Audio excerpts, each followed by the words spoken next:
Posisi wanita sebagai makmum. Kaum wanita boleh menunaikan sholat fardu di masjid dan bermakmum kepada imam laki-laki bersama para makmum lainnya. Dalam hal ini ada 3 keadaan yang harus diperhatikan dalam menentukan posisi saf sholatnya. Jadi ketika imamnya laki-laki, kemudian ada makmumnya laki-laki juga, maka ada beberapa perlakuan. Yang pertama, ketika makmum wanita semua. Mazhab Al-Hanafiyah, Asy-Syafi'iyah dan Al-Hanabilah berpendapat bahwa apabila seorang wanita atau beberapa wanita bermakmum kepada imam laki-laki, maka posisi para makmum wanita itu berada di belakang imam. Makanya kalau kita di belakang makmum pria. Makanya kalau sholat zuhur dipastikan bahwa kita tidak ada di depan jamaah ikhwan ya. Makanya yang di gazebo juga demikian. Pokoknya diatur itu masih ada jamaah ikhwan nggak? Gitu. Kalau nggak ya harus mundur lagi gitu. Kalaupun terpaksanya di sana jamaah ikhwannya ternyata banyak, gabungnya ke sini. Di sana harus sesuai saf di sini. Kemudian mazhab Al-Hanabilah menambahkan bahwa wanita yang bermakmum kepada imam laki-laki ajnabi atau orang asing.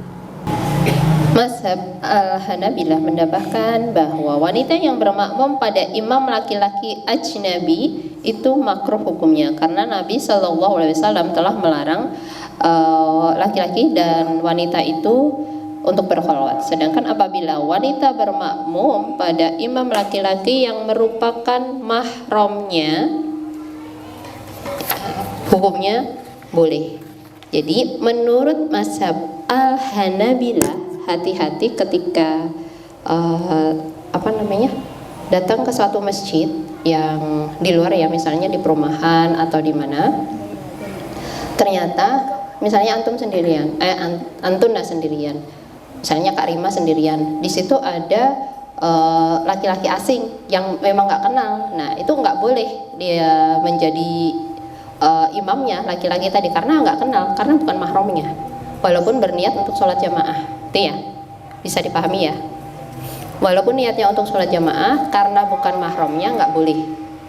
Makanya di sini sebutkan imam laki-laki ajnabi, imam laki-laki yang asing dan tidak dikenal. Itu kalau posisinya sendirian. Tapi kalau memang ternyata jamaah rame-rame ya nggak apa-apa.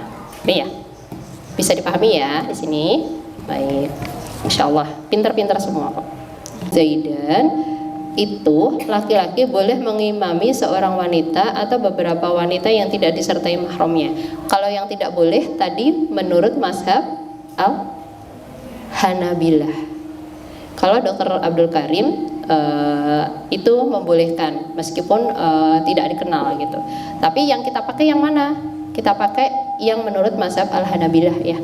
Nggak boleh karena dihitungnya kalau misalnya dengan laki-laki asing kita mau berimam ya nggak boleh, jadinya berkholwat. Nggak usah jauh-jauh. Misalnya di sini imamnya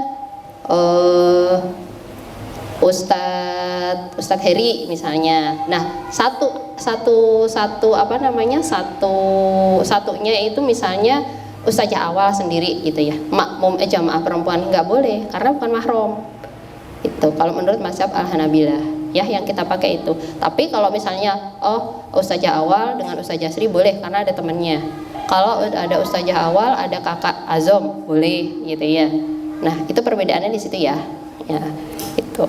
Dan kemarin sudah sampai di jangan Ustadz Heri, Ustadz yang lain, Ustadz Mukhlis, kemudian sama Ustadz Mukhlis ada Ustadz Rifal. Berarti Ustadz Rifal posisinya di sebelah, sedikit di belakang, sebelah kanan. Kemudian yang akhwat misalnya antuna 1 atau 2 orang mau ikut jamaah berarti di belakangnya ya, tapi posisinya di sebelah kiri.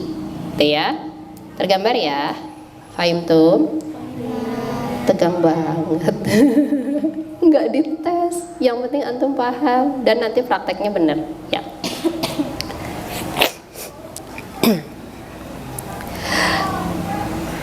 Dan jika makmumnya terdiri dari 2 laki-laki dan 1 wanita, maka posisi yang tepat adalah 2 makmum laki-laki berada di belakang imam.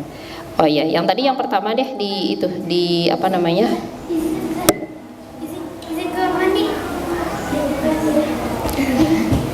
Jika makmum terdiri dari 2 laki-laki dan 1 wanita. Nah, 2 laki-laki misalnya makmumnya 2 laki-laki, imamnya Ustadz Muklis, makmumnya Ustadz Heri dengan Ustadz Rifal, berarti 2 laki-laki ya.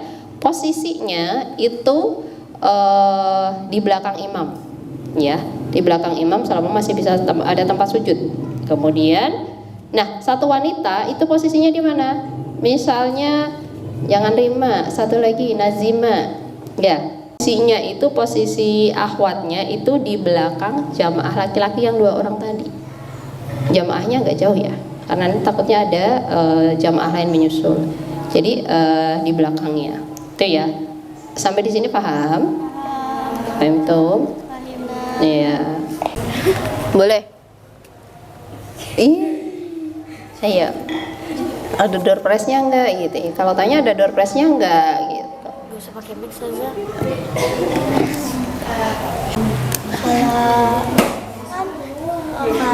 Kalau misalnya jamaah wanitanya 1, tapi jamaah apa tuh namanya prianya banyak, itu boleh sholat berjamaah atau tidak? Boleh. Nah, pertanyaannya, kalau jamaah laki-lakinya banyak, jamaah perempuannya cuma 1, boleh nggak kira-kira ikut sholat berjamaah? Ada yang bisa jawab? Boleh. Boleh. Kenapa boleh? Karena berjamaah, karena rame-rame, tidak berhitung kholwat. Yang namanya kholwat itu hanya berdua. Ya, yang terkategori kholwat itu ketika jamaah perempuannya 1, imam laki-laki 1, ya imamnya 1 ya. Jamaah perempuan 1 berimam dengan laki-laki ajnabi, laki-laki asing 1. Nah itu terhitung kholwat, itu nggak boleh, gitu ya.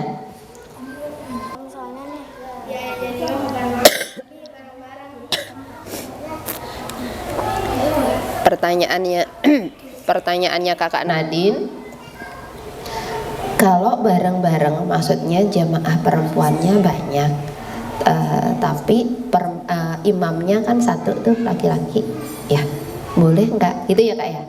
Ya, imamnya asing nih, ajnabi gitu ya, imamnya asing. Kalau jamaah perempuannya banyak, boleh nggak? Gitu. Kira-kira boleh nggak? Boleh. Boleh, ya. Kenapa boleh? Karena sudah tidak terhitung berkholwat tadi, ya. Diperbolehkan. Yang tidak boleh itu 1-1. Kalau kita sholat nih berjamaah, tapi imamnya tuh umurnya tuh lebih kecil dari kita, kayak aku sholatnya, jadi aku yang jadi imam, itu boleh nggak? Kalau mau sholat ternyata imamnya lebih kecil secara usia dari kita, nah sebenarnya itu nanti ada di pembahasan lebih detailnya nih ya, lebih detailnya syarat sah jadi imam apa sih, itu salah satunya ya. Tapi kalau misalnya ini yang pertama itu kan tentu harus sudah balik gitu ya, yang sudah balik, kemudian lebih memahami secara Al-Quran baik dari bacaannya. Kalau lebih paham secara keilmuannya baik tafsir maupun ilmu Al-Quran lain, ya lebih bagus lagi. Tetapi di dalam imam sholat itu diutamakan yang lebih fasih bacaan sholatnya, ya itu.